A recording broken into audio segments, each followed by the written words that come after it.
Sirajganj general হাসপাতাল সহ জেলার সব উপজেলার হাসপাতালে কুকুর, বিড়াল ও সাপে কামড়ানোর ভ্যাকসিন নিয়মিতভাবে পাওয়া যাচ্ছে না। জেলায় প্রতিদিন গড়ে ৩ শতাধিক ভ্যাকসিন প্রয়োজন হলেও গত ৬ মাসে সদর হাসপাতালে ভ্যাকসিন এসেছে মাত্র ৫০০টি। হঠাৎ করে ভ্যাকসিন সংকটের কারণে ভোগান্তি পোহাচ্ছে দুস্থ রোগীরা। বিলে কামড় দিছে, ভ্যাকসিন দিতে এসেছি, তা আসলে দেখতেছি এখানে ভ্যাকসিন নেই, আবার টাকা দিয়ে কিনে নিয়ে আসলাম।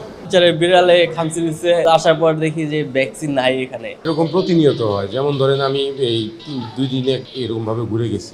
ভ্যাকসিন বিভাগের নার্স জানান, প্রয়োজনের তুলনায় টিকা কম থাকায় রোগীরা বাইরে থেকে কিনে আনছেন।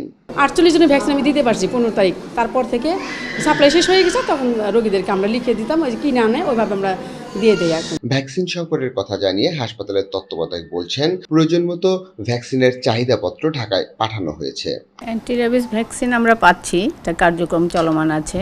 জাস্ট 3-4 দিন আগে মনে হয় শেষ হয়েছে, আমাদের চাহিদা দেওয়া আছে, নেক্সট ওয়ার্কিং ডেতে আমরা নিয়ে আসবো আবার। দ্রুত এই সংকট নিরসনের দাবি স্থানীয়দের।